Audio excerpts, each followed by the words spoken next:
السلام علیکم ورحمۃ اللہ وبرکاتہ۔ الحمد للہ وکفا وسلام علی عبادہ الذین اصطفى والتقى والعفاف والغنى اما بعد فقد قال اللہ تبارک وتعالی فی القرآن المجید والفرقان الحمید فاعوذ باللہ من الشیطان الرجیم بسم اللہ الرحمن الرحیم قل ان کنتم تحبون اللہ فاتبعونی یحببکم اللہ صدق اللہ مولانا العظیم۔ اللہم صلی علی سیدنا و مولانا محمد وبارک وسلم کما تحب وترضى عدد ما تحب وترضى۔ محترم و مکرم حاضرین، ناظرین، سامعین، بھائیوں، بزرگوں، دوستوں، معزز خواتین، ہماری ماں بہنوں، تصوف کے عنوان سے جو سلسلہ چل رہا ہے بیانات کا، ان میں موضوع چل رہا ہے اللہ والوں کی صحبت۔ یہ اللہ والوں کی صحبت ہمارے لیے کتنی ضروری ہے، آپ اس بیان میں جو ہے وہ سنیں گے، اندازہ ہوگا آپ کو کہ اس سے کافی جو ہے ہماری اپنی اصلاح کا ذریعہ ہے اللہ والوں کی صحبت کا اختیار کرنا۔ تو اسی موضوع پر سماعت فرمائیں کہ حضرت ابو الحواس ابن سریر رحمۃ اللہ علیہ، یہ بھی اپنے وقت کے بہت بڑے فقیہ تھے، قاضی الخزات تھے۔ انہوں نے حضرت جنید بغدادی رحمۃ اللہ علیہ کی صحبت پائی۔ اتنے بڑے قاضی الخزات تھے، بڑے فقیہ تھے، عالم وقت تھے اس دور کے، اور پہنچے ہوئے بزرگ تھے، اس کے باوجود انہوں نے صحبت اختیار کی حضرت جنید بغدادی رحمۃ اللہ علیہ کی۔ اور اس کے بعد وہ کہتے تھے کہ جنید بغدادی رحمۃ اللہ علیہ کی بات مجھے سمجھ میں نہ آئی، مگر ان کی باتیں اتنی پرشکوہ تھیں کہ یہ شان کسی باطل کلام کے اندر ہرگز نہیں ہوا کرتی۔ چنانچہ طبقات الکبریٰ میں امام احمد رحمۃ اللہ علیہ نے اپنے بیٹے سے کہا کہ بیٹے، اخلاص کے جس مقام پر یہ مشائخ پہنچے، ہم ابھی اس مقام پر نہیں پہنچ پائے۔ یہ صحبت کا اثر۔ ہمارے سلسلے عالیہ کے بزرگ تھے حضرت مرزا مظہر جانے جانا رحمۃ اللہ علیہ، تو انہوں نے عجیب ان کو جامع کمالات بنایا تھا۔ شاہ ولی اللہ محدث دہلوی رحمۃ اللہ علیہ کے ہم عصر تھے، تو شاہ ولی اللہ محدث دہلوی رحمۃ اللہ علیہ فرماتے ہیں اپنے بارے میں کہ اللہ رب العزت نے مجھے ایسا نور فراست دیا، باطن دیا، کہ میں پورے جہاں کو ایسے دیکھ سکتا ہوں جیسے عام بندہ ہتھیلی میں پڑے ہوئے گیہوں کے دانے کو دیکھتا ہے۔ اور فرمایا کہ اس کشف کے حاصل ہونے کے بعد میں دیکھتا ہوں کہ مرزا مظہر جانے جانا رحمۃ اللہ علیہ جیسا کامل ولی اس دور میں، اس وقت میں دنیا میں دوسرا کوئی موجود نہیں۔ یہ شاہ ولی اللہ محدث دہلوی رحمۃ اللہ علیہ نے ان کے بارے میں کہا۔ مرزا مظہر جانے جانا رحمۃ اللہ علیہ کے خلیفہ تھے شاہ غلام علی دہلوی رحمۃ اللہ علیہ۔ حضرت حکیم الامت اشرف علی تھانوی رحمۃ اللہ علیہ نے ان کو 13ویں صدی کا مجدد ارشاد فرمایا۔ اس کی اپنی تفصیلات ہیں۔ ان کے خلیفہ تھے مولانا خالد رومی رحمۃ اللہ علیہ، کردستان کے رہنے والے تھے۔ مولانا خالد کردی بھی ان کو کتابوں میں لکھا گیا ہے، اور مولانا خالد رومی بھی لکھا گیا ہے۔ ان سے بہت سارے علماء نے فیض پایا۔ ان میں سے 2 عالم بڑے نمایاں، ایک ابن عابدین رحمۃ اللہ علیہ صاحب فتاوی شامی، جن کو علامہ شامی کہتے ہیں، در مختار، بلکہ علامہ شامی رحمۃ اللہ علیہ نے اپنے شیخ کے اخلاق اور کمالات کے بارے میں مستقل ایک کتاب لکھی۔ اور دوسرے ان کے خلیفہ تھے جن کا نام تھا علامہ سید محمود آلوسی رحمۃ اللہ علیہ، جنہوں نے روح المعانی تفسیر لکھی۔ اب بتائیے، ایسے بڑے بڑے مفسرین اور فقیہ ان حضرات کی صحبت میں آ کر سیکھنے والے تھے۔ اندازہ کیجئے کتنے بڑے مفسر اور فقیہ، ان کو کسی اور کے سے جو ہے کچھ معلومات حاصل کرنے کی ضرورت نہیں تھی، مگر اللہ والوں کی صحبت اختیار کرنے کے لیے تڑپتے تھے، اور ان کی صحبت میں رہ کر جو ہے ان کو ایسے معلومات، ایسی فراست ان کی بڑھتی کہ وہ جب پڑھتے تو ایک ایک چیز کی فراست ان کے دل و دماغ میں جو ہے آ کر بیٹھتی تھی۔ وہ وجہ تھی ایسے بڑے بزرگوں کی صحبت میں رہنا، ان کو پروردگار نے نصیب فرمایا تھا۔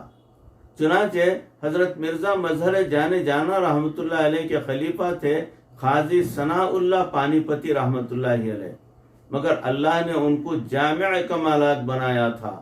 یہ مفسر بھی تھے، انہوں نے ایک تفسیر لکھی، نام اپنے شیخ کے نام پر تفسیر مظہری رکھا۔ آپ معارف القرآن پڑھیے، ہر چند صفحوں کے بعد تفسیر مظہری کا ریفرنس جو ہے آپ کو ضرور ملے گا۔ یہ ام الکتاب ہے، بڑی کتابوں کا ریفرنس یہاں سے نکلتا ہے۔ تو مفسر بھی تھے، محدث بھی تھے، فقیہ بھی تھے، اپنے وقت کے قاضی بھی تھے، اور وقت کے شیخ اور صوفی بھی تھے، مگر ان کو بھی صحبت حاصل تھی حضرت مرزا مظہر جانا رحمۃ اللہ علیہ کی۔ ان کی ایک معروف کتاب مالابد منہو ہے، فارسی میں لکھی ہوئی ہے، ابتدائی درجے میں پڑھائی جاتی ہے۔ وہ اپنی کتاب تحفۃ السالکین میں فرماتے ہیں کہ بے شمار لوگ جن کا جھوٹ پر متفق ہونا عقلاً محال ہے، اس لیے کہ اس جماعت کا ہر فرد تقوی سے آراستہ ہے۔ جو متقی شخص ہوتا ہے وہ جھوٹ تو نہیں بول سکتا۔ تو فرماتے ہیں کہ بے شمار لوگوں کی جماعت نے زبان قلم سے اس بات کی خبر دی کہ ہمیں مشائخ کی صحبت سے وہ نعمت ملی جس نے ہمارے باطن کو بیدار کر دیا۔ اندازہ کیجئے کہ ایسے بڑے بزرگ، اس کے باوجود ان کو جو ہے بزرگوں کی، صوفیاء کی صحبت جو ہے ان کے لیے بے انتہا ضروری تھی۔ وہ صحبت سے ان کو جو ہے ان کا باطن پروردگار نے روشن کر دیا، بیدار کر دیا۔ امت کی تصدیق موجود ہے، اس کے اوپر امت کے بڑے بڑے اکابر نے اس بات کی تصدیق کی ہے۔ ان مشائخ کی صحبت میں بیٹھ کر ہمارے باطن کی غفلت دور ہوئی، عشق الہی ہمارے سینے میں بھر گیا، ہمارے اندر عمل کا جذبہ آ گیا۔ اصل یہی چیز ہے۔ تو عشق الہی سینے میں بھر جانا، عمل کا جذبہ آ جانا، یہ بزرگوں کی صحبت سے حاصل ہوتا ہے۔ خود محنت کر لیں، جتنے بھی سال محنت کر لیں، بیٹھ کر ریاضت کر لیں، ذکر و اذکار کر لیں، وہ بات اب ہرگز آپ کو حاصل نہیں ہو سکتی جب تک کہ آپ کسی نیک بزرگ، صاحب دل بزرگ سے نسبت نہیں جوڑ لیتے۔ اسی لیے نسبت کا ہونا بہت ہی زیادہ ضروری ہے، اس بات کو ذہن نشین فرما لیں۔ اور قریب کے زمانے میں دیکھیے، سید اسماعیل شہید رحمۃ اللہ علیہ جیسے عالم، بڑے عالم اور متقی بزرگ، اور شیخ الاسلام مولانا عبد الحی رحمۃ اللہ علیہ جیسے بڑے بزرگ کے قریب تھے۔ سید احمد شہید شاہ عبد العزیز رحمۃ اللہ علیہ کے قریب تھے۔ علم ظاہر پڑھنے کے لیے گئے، ایک دن دیکھا کہ کتاب کے صفحے بالکل صاف ہو گئے ہیں۔ اپنے شیخ کو بتایا، فرمایا کہ اللہ رب العزت اپنے علوم میں وہبی عطا فرمائیں گے اور تم سے دین کا کام لیں گے۔ شیخ نے فرمایا کہ یہ صفحے بالکل صاف نظر آنا یہ علامت ہے تمہیں کہ تمہیں ایسا علم پروردگار عطا فرمائیں گے اور دین کا کام لیں گے، اور ان کی صحبت پائی یہ بزرگ۔ ماضی قریب میں دیکھنا چاہیں تو اکابرین علماء دیوبند میں حضرت مولانا قاسم نانوتوی رحمۃ اللہ علیہ، حضرت مولانا رشید احمد گنگوہی رحمۃ اللہ علیہ اور حضرت اقدس تھانوی رحمۃ اللہ علیہ جیسے جبال علم، یعنی علم کا پہاڑ، ان شخصیتوں نے حضرت امداد اللہ مہاجر مکی رحمۃ اللہ علیہ کی صحبت سے فیض پایا۔ یہ علم کا پہاڑ، علم کا سمندر اگر ان کو کہا جائے تو بھی کم ہے۔ ایسے اکابر بزرگان حضرت قاسم نانوتی رحمۃ اللہ علیہ، حضرت مولانا رشید احمد گنگوہی رحمۃ اللہ علیہ اور حضرت اشرف علی تھانوی رحمۃ اللہ علیہ یہ علم کا پہاڑ اور سمندر تھے۔ ان شخصیتوں نے بھی حضرت حاجی امداد اللہ مہاجر مکی رحمۃ اللہ علیہ سے جو ہے ان کے ساتھ صحبت اختیار کی، ان کے پاس بیعت ہوئے اور ان سے فیض پایا۔ کسی نے حضرت گنگوہی رحمۃ اللہ علیہ سے سوال کیا کہ حضرت آپ جیسا فقیہ انسان حاجی صاحب کی صحبت میں کیوں جائے؟ انہوں نے جو ہے کیا پیارا جواب دیا، فرمایا کہ ہم نے دارالعلوم میں پڑھائی کے دوران مٹھائیوں کے نام یاد کر لیے تھے۔ کون سی مٹھائیاں؟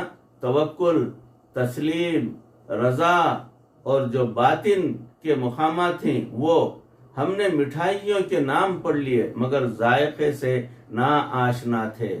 ہم حاجی صاحب کے پاس ان مٹھائیوں کا ذائقہ چکھنے کے لیے جو ہے ہم جاتے ہیں۔ یہ نعمت جو ان مشائخ کے پاس ہوتی ہے کسی اور کے پاس سے حاصل ہونا بالکل محال ہے، مشکل ہے۔ بڑے بڑے بدکار قسم کے لوگ ان مشائخ حضرات کی صحبت میں آ کر بہت اونچے درجے کے نیک انسان بن جاتے ہیں۔